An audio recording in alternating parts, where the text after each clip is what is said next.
Welcome to All Inclusive, a podcast about game development and the diverse people who make it. My name is Ash, and I'm an environment artist in North Carolina, USA. And my name is Jasmine. I'm an environment artist from Cologne, Germany. Today's special guest is Anna Hollinrake, and they are a principal artist at Mediatonic. Thank you for coming on today. Yay! No, thank you for having me. It's very exciting. This is another one of those guests where it's like, I asked you about this months ago. And I was like, we had a chat. It was very exciting. I was like, man, like, they're so busy. There's no way they're going to see this DM. Immediately responds to my DM. And it's like, yeah, let's do it. And I'm like, oh my God, thank you so much. And then months pass. And I'm like, I hope they still want to do it. And sheepishly returns to your DMs. Let's be real here. Like, I know that if I don't respond to a DM immediately, like within, I don't know, 30 seconds, it will take me 3 months. So, true. like, you know, when people are like, oh yeah, be chill in messages. Yeah, don't reply immediately. I'm like, I will forget. It will fall out of my brain. It will be gone. Like, and also it was very exciting. So. Oh yeah. That's so good. I'm glad you're excited to be here. For sure. But so just to get slowly into our topics, we always ask this our guests, but specifically in your case, I'm super interested to hear this as well. How did you get into game art initially? Like, could you just walk us down your whole path from even before you went into education to where you are now, how that came about, and what happened basically? Yeah, for sure. So, I mean, I never kind of initially was like, I'm going to be an artist. I was obsessed with being a doctor and a journalist as a child. Wow. I played a lot of pet sims, like cats and dogs, and was just really into them. But I just liked making stuff as a kid. I would write a lot. I also wanted to write novels and that kind of thing, but I drew like a lot of comics, and I just liked making things. I kind of lived in my own head.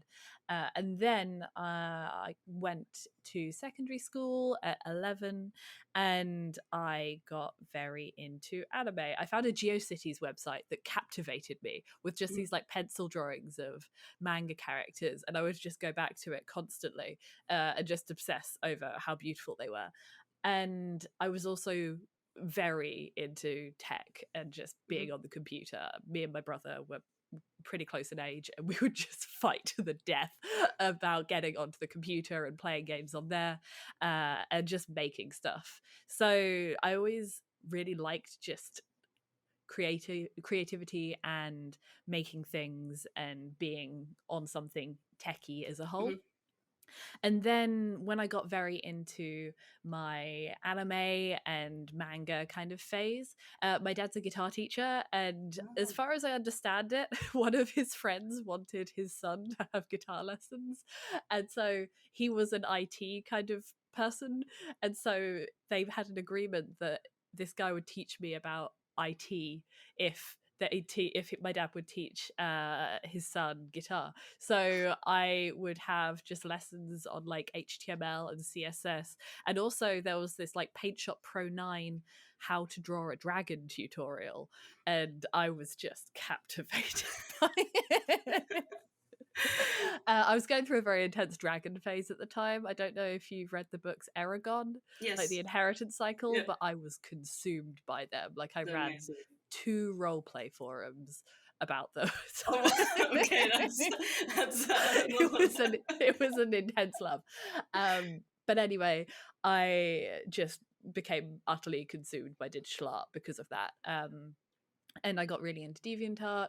I got like a really rubbish tablet that barely had pressure sensitivity, and I found a copy of Open Canvas and just kind of poured my life into that. And then roughly around the time I was maybe 15 or 16, I'd spent enough time in that space to kind of have this light bulb moment when I was playing Fable 2, I think it was, one of the loading screens was basically like the illustrations that I was seeing on DeviantArt, and I was like, oh my god, people actually make this stuff. Wait, what? And because of that, I started to focus more on concept art and digital painting and illustration, and really kind of digging into that. I did art at A level, and that was, yeah, it was nice. I got a really wonderful opportunity to do more digital painting on actually functional tech, just because there was like a Wacom tablet and my art teacher just let me borrow it because no one else was going near it. So I just obsessively painted, and then I did a foundation art course for a year. It was a nightmare. I was in fine art. I bounced off that hard. I'm glad I did it because a no is still an answer. But I ended up studying game art at De Montfort University in Leicester, and that was brilliant to do. I had the first year, which was called boot camp, where it was a mixture of 2D and 3D, but in terms of 2D, they would just march you down to the canal and make you draw 1 point perspective over and over and over again until you got it. I should clarify, I haven't actually said what I do in terms of principal artist. I do a lot of concept art and 3D. Not so much 3D anymore. I'm leaning more towards the concept art and art direction side of things. But that kind of broad brushstrokes approach, where on my university course we learned art fundamentals, we learned 3D modeling, working in engine, some VFX, loads of life drawing, this focused but still very kind of holistic approach meant that I just kind of had a good foundation in a lot of stuff.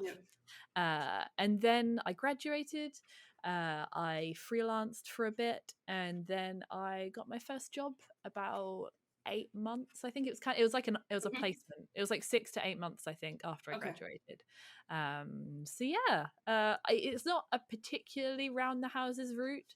I suppose once I kind of saw DMU as the place that I wanted to go, I guess I got very, very focused in that way. But yeah, I just kind of, I don't know, I just got really into digital painting, man. Really obsessive. And I'm wondering, because you said it was like 8 months after you finished your course, how difficult was it for you to go from like university to finding your first job? Did you have support throughout your university for that, or did you just build up your own network in that time, or did you work on your portfolio afterwards? What was that phase like for you? So it was interesting. I had some support. I wasn't able to move home, so I couldn't really just sit and focus on my portfolio. It was actually, to be honest, like the jump between graduating and getting my first job is probably the most stressed I've been in my entire life. But that was just largely because I was quietly freelancing, then found out that we were getting evicted. And then I had to take on a 2.5 month data entry temp job, and then a week into that I got the biggest freelance contract I'd ever got, which was like illustrating a whole board game. So my day-to-day was essentially waking up, cycling to my office job, thumbnailing cards for this board game on the breakfast break, going to house viewings to find somewhere to live on my lunch break, cycling home, and then rendering up those cards until 1 a.m. It was incredibly stupid. It was terrible for my hands. Like I was flipping through like thousands of sheets of paper a day, and it just wrecked my thumbs. So I started having to do all of my like office admin work with my left hand, and just writing and everything there, because I had to basically preserve my right hand as much as possible. It wasn't healthy. I wouldn't recommend it. I thankfully found somewhere to live and then left that job and became a waitress at a burger restaurant instead. And yeah, thankfully after probably about 4 months of that, I found my first job. So nice. stressful. Really Yeah. stressful. Yeah, For sure. Sounds intense. insane. Yeah, But that you yeah. managed to juggle all of that and then get like at least locally the outcome of it that was good is Yeah. interesting, but it's still very dangerous line to Yeah, walk. no, I worked way too much, and not in a very smart way either. Like, I suppose, like, we might talk about this later, Yeah. but yeah, a lot of my university experience was me injuring myself. Oh no. Just like from overwork, and yeah, so it's kind of, it wasn't the best approach, where I just would be so consumed by I need to be working and studying all the time, Yeah. that I just ended up giving myself RSI and tendinitis. And, Oh my god.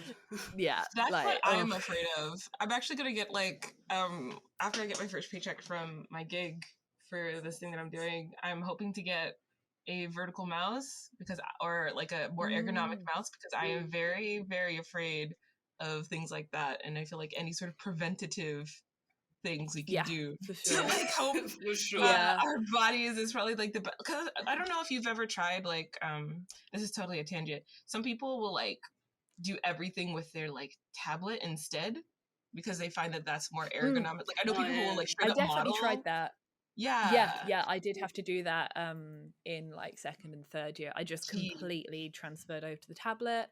I was concepting with my left hand. I can use a mouse completely left-handedly as well, so that I basically just save my right hand for drawing, just and drawing alone. I still, this might be a little bit of an overshare, but I still brush my teeth left-handed because I just transferred everything over. But you know that little like flap of skin that you have like in your mouth that connects like the inside of your lip to your teeth, or just above your teeth. Mine is no longer attached because I because of you hit using your it other hand so many times.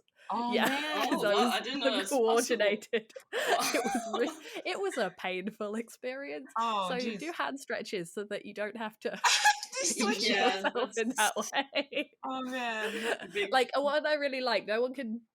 I realize this is an audio podcast, but I'm a huge fan of just kind of almost like putting your hands like in a prayer position in front of you and just gently pressing down and then splaying your fingers out and kind of gently bouncing that. And then if you almost like rotate your hands down and just that's one I tend to go for. Yeah. Because it's cracking quite a lot.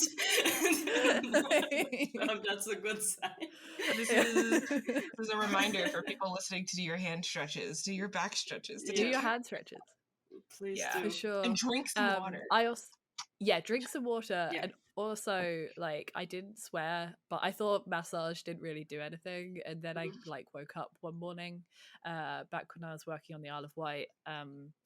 I woke up one morning and I just couldn't turn my head to the right, and it just hurt so much, and I'd never had anything like it, and I was whinging about it in the office break room. And the person who ran all of the HR was also a trained physiotherapist, and she was just like, "Oh, just turn around, it's fine." And then she like put my arm behind my back and like dug around under my shoulder blade, and it was just gone. So I was like, "What? Wow, are you a witch?" You need one in every office. Yeah, honestly. But ever since then, if I do have some kind of issue, I'll try and get like a massage done. Because I tend to find I just hold a lot of like muscle knots and tension in my shoulders. Oh, absolutely. It all descends down your arms. Yeah. So yeah, I feel tense in my shoulders up here all the time because it's just like the computer thing. Like when you get all up here and then you have to realize, you have to realize, like sometimes I have to be really mindful that like, oh, my shoulders are to my ears. Put them back. No, absolutely. Like with the transferal over onto like my new kind of department, combined with getting my second COVID jab, I ended up just like weirdly hunched and then muscle pain, like just really intense muscle pain. So I was just so tense and stressed, and I was oh my god, it was like I couldn't use my upper body at all. Oh man. Big reminder to everyone to take care, please. Yeah. Otherwise, you'll end up with weird injuries Oh, no. and skills that you really don't or shouldn't need. Oh well, it's still a good skill. I think it's super impressive. I can't imagine even doing everything on my left hand. It's so useless. Like I know. don't even. It's I know. I'd like mind-boggling. to paint more with my left hand because my Oh, mark making is way freer, obviously because I'm uncoordinated. But like, Mm. I don't know. I did some sketches and it was a lot more kind of fluid. But oh. I'm also lazy, so I don't want to practice that much. So Fair enough. Fair enough. I was Fair enough. just wondering about just going slightly back and then we can move on to the next topic. Mhm. But you said your university course was very diverse, but like still focused on art, but very diverse in like teaching you different parts of game art, like even engine work, 3D, 2D, VFX, which I think Yep. is really cool. I was wondering when how you felt about doing that, even though you knew you wanted to do concept art. Were you open to that? Because I've heard from many students that they get a bit frustrated when their course kind of covers everything, but it Mm. can be super helpful, I think, as well. I wonder what your take on that is. It's difficult because I've absolutely had people like reach out to me with these concerns, especially for DMU itself. Mhm, I was absolutely someone who was pretty grumpy about 3D, mhm, and to be fair, I don't think that has entirely shifted for me, even though mhm, I've worked as a 3D artist like mhm, professionally. Like I don't do it so much anymore, but yeah, I was an environment artist for a mhm, while. I think that it's worthwhile doing your research and kind of being realistic about what you're going mhm, into. I'm really glad that I had that experience though, because I don't think I was a strong enough concept artist to get a job as a concept artist mhm, immediately. I also think that having that range of experience has led to me being able to make better decisions in terms of mhm, concept art and art direction, just because I'm aware of what is and isn't possible. yeah, I also think it lends itself well for art direction and leadership roles because you actually know what roughly you're talking about, even yeah, though I'm aware that my knowledge on PBR, for example, is super outdated because I just haven't had to do it. At least I can kind of speak to some elements of that yeah, still. And just being an engine, like it is unbelievable how useful it is to feel comfortable just going into Unity or going into Unreal and grabbing the things that you need yeah, and knowing where to find them and the processes in which they are stored. yeah, It is just absolutely vital. And because I have just done so many things and been so much of a generalist, I think I'm a lot more comfortable kind of moving from space to space mhm, and commenting on things that I think would do better and kind of making everything sit together yeah, better. Like Mm. I think that one of the things I do best in is curation and finding something that looks impactful and appealing but also fulfills the tech briefs and uses them as a springboard and solves mhm, problems rather than causes them. I think sometimes this is a bit of a weakness as well because I'm just there like, we get no triangles for anything. Just because I come from more of a low poly background mhm, in that way. But I am really glad that I have that experience yeah, because I don't think I would have um, as broad a awareness of mhm, the game dev pipeline if I hadn't Mm. learned that. yeah, for sure. Yeah, I think that's what many people maybe realize after the studies. Probably like in that Yeah. time, you get very annoyed and like exhausted by having to learn so many different things that don't relate directly to your work. Yeah.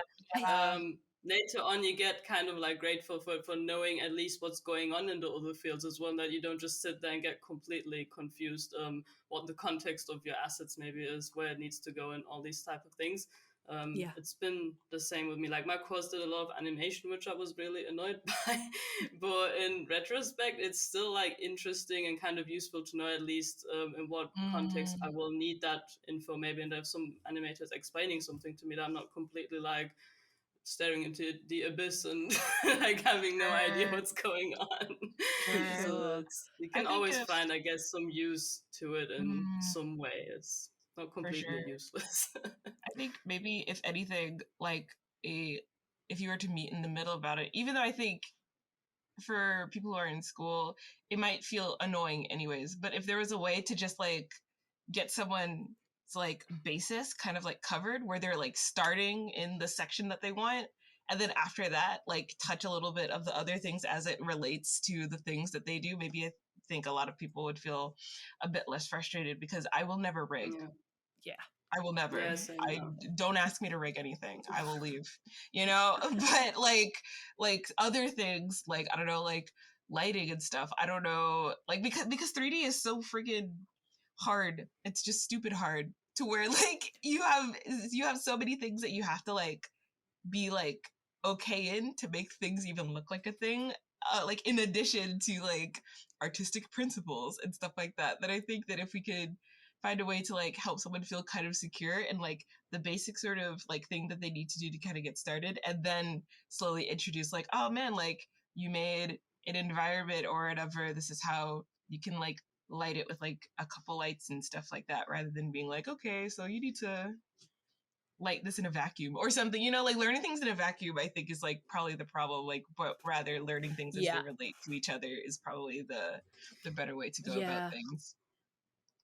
I mean, so this has changed now on the course, but I did not like 3D and I just did it because I had to until third year. And that was because I actually got to work on something that I liked, that visually resonated with me. Like it was one of those moments where it was my first time, I think. No, it wasn't my first time working in Unreal. Actually, it might have been. No, I was in CryEngine before that. And that was just I inverted the sun on our final day before submission. Oh no. And as is in the title, the weeping was intense. It was a lot. But anyway, before I was in third year and I made this like rooftop like Ghibli-esque, it was the first instance of me doing like witchy stuff, and I don't think I've really grown past or out of that since, if I'm being real with myself. But like beforehand, all the projects were tasking us with making literal trash. Like the first texture 3D model that we were supposed to do on our first year was we had to make a wheelie bin. And it's not the most inspired, if I'm being honest. We had to source our own textures as well. So you had to go roaming around the streets of Leicester, just taking photos of random people's wheelie bins and like getting on, like going on people's backs to take top-down reference photos and that kind of thing. And then in second year, to introduce us to ZBrush, we had to make more trash. Like why trash? What is this trash obsession? But I know this has changed, and like they have actually exciting projects in like first year from the get-go that people can be, you know, a little bit more fired up by, because in my first year it was like make a white van. It was the same in our unit. They would give us like very specific cars to make, like some random tractor that I've never heard of in my life with the specific model number, and I'm like, I don't care about this damn tractor. Who wants this? Not me. Yeah, absolutely. And I think when I was able to work in Unreal and I was making like hand painted stuff, I'd never done hand painted stuff before, and then I did it and it was like just happy chemicals started firing in my brain, and I was like, oh 3D can be enjoyable. And I can make a cute little world, and I can run up a ladder, and I can put little hidden detail. Oh my god, I'm in. I can hide puns about weather on books and place them around a scene. Yes. You've got me. But before that, I was just grumpy and resentful. So understandably, like that's not the way to introduce any subject. I think like even like I don't know, if you would do the same with 2D art and make people just draw random trash Rocks. and I don't know. Yeah. You Or know, like, like there's a time and place for everything, but like as the yeah. first experience, it's kind of weird to I mean, do. I think that does somewhat still exist within 2D. At least when I was like studying, it was the very kind of, and I think to be fair, I'm not sure this mentality has entirely shifted, but the very kind of concept arty mentality of work 12 hours a day, just keep studying, draw rocks, draw this thing. Like, I mean, material studies are obviously important, but it was very much all work and no play. Right.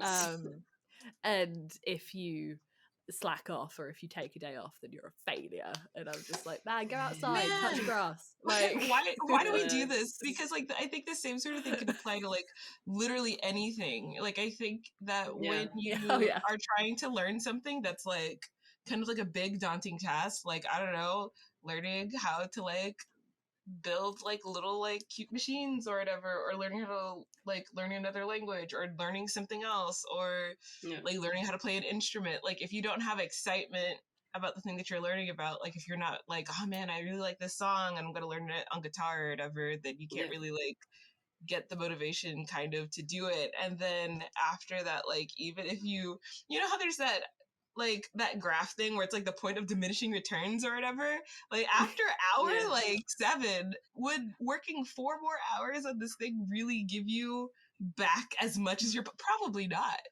So it's like maybe you should do something else. No. Yeah, go to bed. Ultimately, like, go have a nap. Go get some nice coffee and have a chat with your friends and call it yeah. No, I think I also think that I forgot how to learn properly as well, which is a weird thing to say, but I didn't know how I learned properly. I learn obviously when everyone learns when they're excited about something.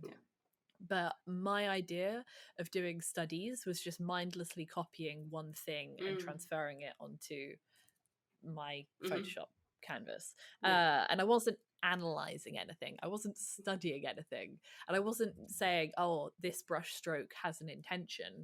I was just saying, okay, I'm just going to just very closely noodle at an image for ages rather than thinking about what I was doing.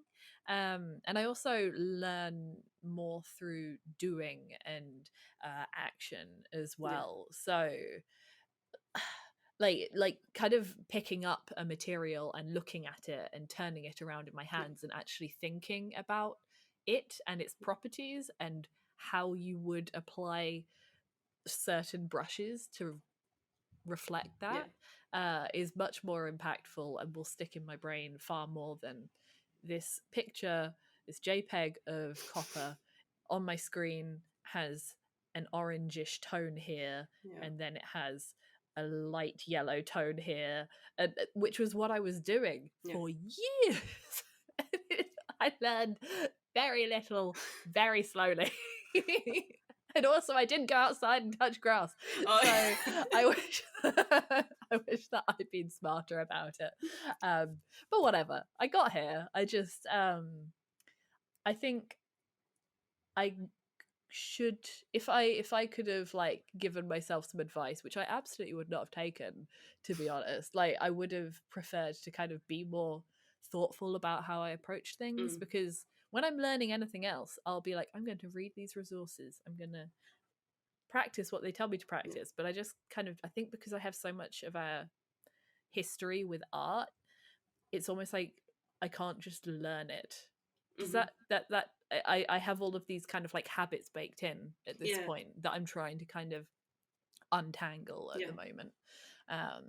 So no, it makes sense. I think especially when you get into a habit of doing things a certain way, it's very difficult to break out of that. Like it's very much more comfortable just to do how you're used to it, to learn how you're used to. But when you realize that you're actually not making progress, it's actually not helping you in a way, it's kind of hard to just say, okay, I'm going to start from scratch now, because sometimes that does mean like kind of trying to put away that knowledge of how you did stuff before and applying it in a different way. And doing that step can be daunting, but if you then realize that there's a much better way to approach things, actually, it's a good payoff, I think, even though getting to that point of like being brave to do it is difficult. I think that's maybe why people get kind of stuck maybe in like this dead end of doing the same things in the same way, but not seeing any like improvement or like development in their own work, which can be difficult for yourself as well, because you want to like learn and you want to grow Absolutely. and, you know,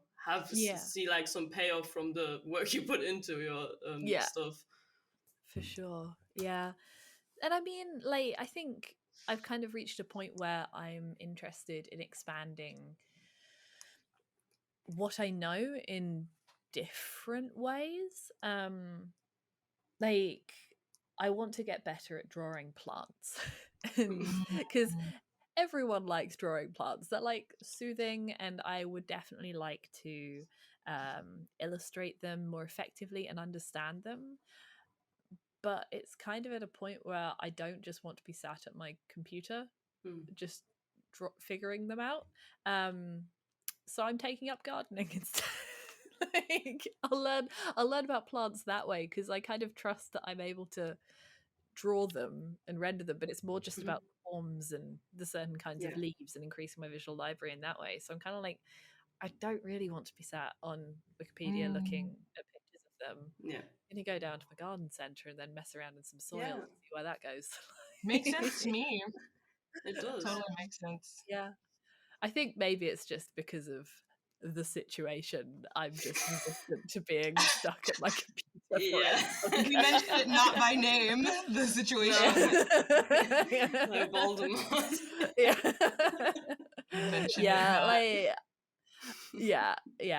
I don't know about you, but I'm just finding any opportunity to not be at my desk all the time. So yeah, it's I don't know. It's there's more ways than just being sat down on Photoshop to learn about art than just this, I suppose, in my opinion. For sure, which you can throw away. You can completely disagree with I think, if you want. I think it totally makes sense. It almost feels like an advanced concept though, because like when you start something, like if you are seriously trying to like, if you really really want to learn a thing, I think your first kind of like knee-jerk reaction is that you want to spend as much time with it as possible, and you might be trying to think of like, what's the right way to do something, what's the right way to learn about something. And so I think it's easy for you to like kind of like get into the groove of like doing something one way, right? Like, so just doing only studies all the time rather than just like being organic about it and just like living. And sometimes it feels like also at the same time that like when you are working to get better at something, that you can't spend time doing other things, because you should always be trying to work at the thing and do it the right way. Like it feels like it often feels like a conflict, like because I know that a lot of people, like artists, like once they get started in their careers or whatever, or like years later into their careers, seniors, whatever, they often tell people, oh man, you need to like actually live life also. But like for people who are like starting out, it's like, no, I can't. I have to sit here with Maya. Yeah, that's true. I have to sculpt a ZBrush today. I can't go get dim sum with my friends, you know? Like it feels like such like a conflict. So I think it's like it's really hard to like actually make yourself do that, even though I think like, I don't know, actually I was gonna say that even though it'll make you happier, but I don't know, sometimes like you are so set in doing something a certain way that doing it another way won't make you happy because it doesn't feel right. Like it feels like that conflict in your brain still, you know, because I've felt that for sure in the past. I mean, I suppose, I'm also coming from having been working in like games and animation for like 6 years at this point, and so I have the luxury to just be like, I'm going to go and mess around with seedlings. Like, it's a little bit more chill in that way. And obviously it still requires a lot of effort and focus to be able to get into this industry and build your skills, and I absolutely have skipped out on parties because I just got really obsessed with mechanical joints and how they work. Like just looking at that. I think it just, I think if you want to get dim sum with your friends and you feel like you've kind of put a lot of time in, get dim sum with your friends. Like it's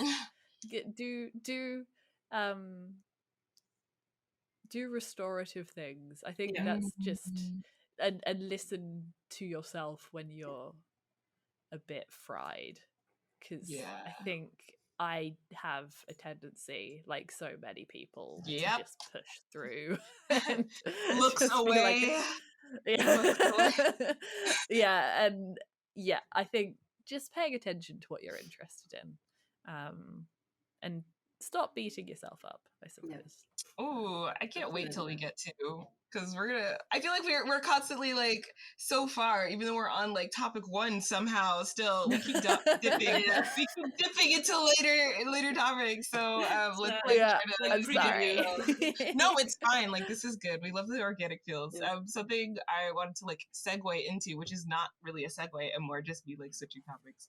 I wanted to know about your inspirations for your personal art. What kind of things that you enjoy, what kind of things you pull from, be it like weeb stuff or weeb stuff, or like the educated #educated like artsy answers of like certain painters or whoever. I just want to know like what inspires you for your personal art specifically, rather than like, because that's like a different, right? Yeah, I guess. I mean, like everyone and their mums, Studio Ghibli, right? Like, just putting that one up at the top. Like, that's probably the one that I get my work most kind of referenced to. I don't know if you say it Studio Ghibli or Ghibli, but I will always say it as Ghibli because I have one person that sends me hate emails every 3 years because they're very angry that I say it as Ghibli. Is it a joke or is it like oh my god. I got like, oh my god, it's hilarious. I need to get them I need to get one of the phrases cross-stitched onto a pillow or like hung on my wall in the bathroom, saying you're a blight on concept art in general. And I'm like, I love it. They need a hobby. What? Like, but yeah, anyway, so I think they must have found me on Twitch. But I got like a very similar email 3 years later, and I checked because I never delete anything, and it's the same email, and I'm like, this is incredible. Well, that's beside weird. the point, though. Yeah, so I am very inspired by Studio Ghibli, and just that kind of warmth and that sense of place. In terms of painters, I'm super inspired by, I don't know if I'm pronouncing his name correctly, Joaquin Sorolla. He's a Spanish painter, but his work is just like glowing. I went to see an exhibition of his at the National Gallery, and oh my god, there's this really depressing painting where it's just a bunch of like sick kids trying to swim in the sea, but it's huge, and it's oh my, I just stood in front of it for like 5 solid minutes taking it in because it's masterful, and the use of light and the vibrancy and all of this light kind of filtering through white sheets and that kind of thing as people are folding sails. It's just, oh, I adore it. It's got such a textural quality as well. So I absolutely love his work. I guess the thing that probably inspires the day-to-day painting that I do, though, is just people. And I really like, obviously not really viable at the moment, but one of my favorite things to do when I'd like visit somewhere is just kind of see how regular people live there, how they decorate their homes, little details about where they're hanging their clothes out to dry, or like the plants that they put outside, their signage, like little are they called clapboards, the little like signs in the street, to advertise for stuff, just people and how they live their lives and the way their architecture is set up and the way the streets are organized, just stuff like that. I just find it magical. And something that I really want to do more of is kind of painting from photo plates, because I find that I'm more inspired by specific places that I've gone to and kind of taken a photo of, and how I could kind of turn it into something a little bit more fantastical or kind of put my own story there. That's what I'm probably most interested in now, rather than painting something from scratch, because I think I'm just maybe a little bored of having to render everything out, and I just kind of want to take that shot. I think maybe Simon Stalenhag works in a somewhat similar way. Like, he uses a lot of photo plates, if I remember correctly. But using that as a backdrop to kind of create those worlds, because I think I just find people really fascinating. Like, just kind of going about their day to day, like the quiet, not mundanity, because that's the wrong word, because I think it's really like beautiful, just the quiet human moments. That's what I really like. And as a result, none of my work is particularly dramatic or I suppose I'm not very good at, I tried to be a person that painted dragons and explosions, but I think I've made my peace with the fact that most of my work seems to involve fishing. That's awesome. Just quiet fishing. We need more fishing in games. Yeah. Where's Every the fishing time I mechanic? see, Yeah. exactly. Every game every painting or anything that involves fishing, it just Hell yeah. Yep. chef's kiss. Yeah, absolutely. I also think that that's kind of refreshing, because I think that, like, this could, I don't think it's just me who feels this way. I think a bunch of people feel this way, but I am in the group of people where I'm really tired of cynicism, and I'm really tired of, like, the world sucks and this is why, and it's the reason why I can't really get into Netflix things like Black Mirror. I can't, because like, oh, so you want to tell me that the world sucks? Like, we know, like, we live here, but like, what can we do to kind of like bring ourselves out of, like, our reality into a place where things are like slightly nicer, slightly better, but we can still like learn something. And I think that's kind of like goes hand in hand. That concept goes hand in hand with like Studio Ghibli stuff, because Studio Ghibli stuff is very like, oh, this is in our world, but it's kind of not. There's something like fantastical and magical about it. Something kind of like otherworldly and like separate, and it feels like warm, but there's still like a bittersweetness to it, and you still learn things about like how like the director feels about like the environment and things like that, and like relationships between people and things like that. And I think that's actually like really nice and refreshing. I think that's also the kind of stuff that I feel attracted to as a person, and I don't think that like the cynical side of stuff should go away, because I don't think that we should be getting rid of certain types of like art or whatever, opinions, whatever like that. But I think it's also like really nice to just have like a break. And so having art being made that gives people a break, I think, is really nice. So I will always be vibing in the Candyland, personally. No, absolutely. I think we need that kind of human connection more than ever. And I took myself out to see a film, now that cinemas are open in the UK now, last night, called Nomad Land. And it's an odd film. I think it won like best director at the Oscars, and like it, oh my god, it's beautiful. If you can see it in the cinema, absolutely do. But it's an odd film because it is kind of a documentary, but not. Like, the main character, she's an actor, but everyone else there is just a regular person. And it's a lot of conversations with these people.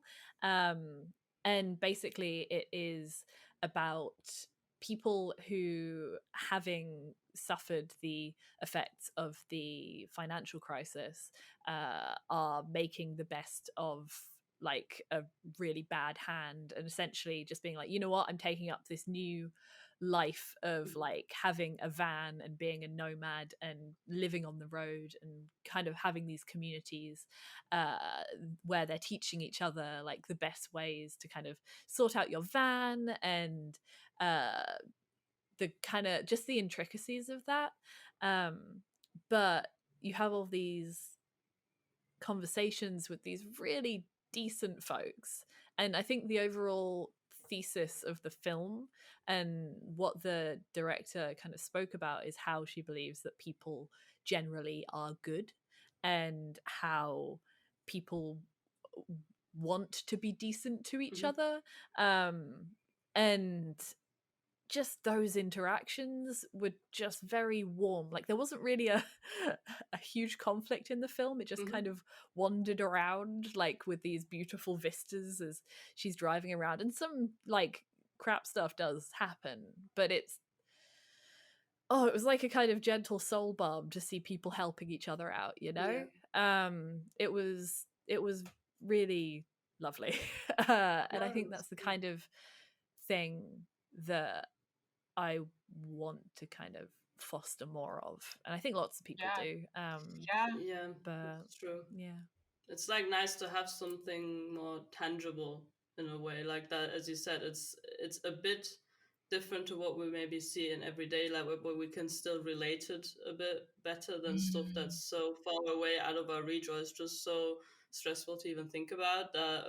It's nice to just sit down and have something like that doesn't have need to have a huge conflict that you have to deal with. It's just life happening, and maybe on one day something interesting happens, on the other day you're just doing every day-to-day life, and that's like beautiful in itself too, yeah, just to like realize that you can Yeah. find peace in those moments too. It's really good. I wish there was more media like that. I think I can really recommend on that note this little Netflix documentary is called True Love, and it's about these okay, couples in different regions of the world, from Japan to Korea to Brazil, and they just show the every day-to-day life of these elderly couples that have been together for a very How long time. cute. It's oh, beautiful, and How like there's not a cute. really huge topic usually. It's just their life basically, and it's also like really sad stuff happening, but it's also just very normal mundane stuff you just see people doing in their life, just working, just seeing their family, just sleeping, or just doing nothing. It's like very sweet, and like also cleansing to watch that yeah, kind of stuff, I think, because we don't get that a lot in many medias, from like games to films to what we Mm. consume on a daily basis. There's always conflict everywhere, so it's nice to have something where it's not as in your face, I would say, almost like more on our level of life, or we're living basically. for sure, yeah, Yeah. Yeah. I think that's something that um kind of focusing on like the relationships between people for me is something that I've become a lot more kind of like thankful for, I suppose, like personally, because like a lot of the people that I smile as I say this because just thinking about them makes me laugh.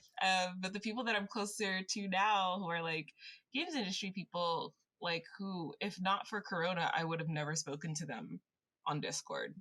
Um, but now because of, you know, the situation happening, uh, we're all like in a giant voice chat together, and like we learn things about each other. We learn things about like what people's favorite foods are, what they like and dislike, how they think. We play games together, and like I don't know, like I think it's such a beautiful thing to be born out of kind of like a not nice situation, and sometimes I have to like remind myself like, yeah, you know, like it's kind of like scary outside still for a lot of people in this country, and then also in other countries around the world, but they're still good, you know, like there's still good people, and I'm meeting these good people, and I'm happy to be around these good people, and like that is like a beautiful thing. Like it's the human Yeah, connection that gives your heart yeah, the warm fuzzies, you know, at the end of the day. for sure, Uh, exactly. yeah, and so anything that makes like I the way I describe it is that it makes my heart feel like it's being squeezed. heart squeezy. That heart Yeah. Ghibli films is the same thing. It's like the heart squeezy sort of thing, like Yeah. oh that you know. But yeah, that's the good stuff. That's the good stuff for sure. So we're gonna stop right there and take a short break.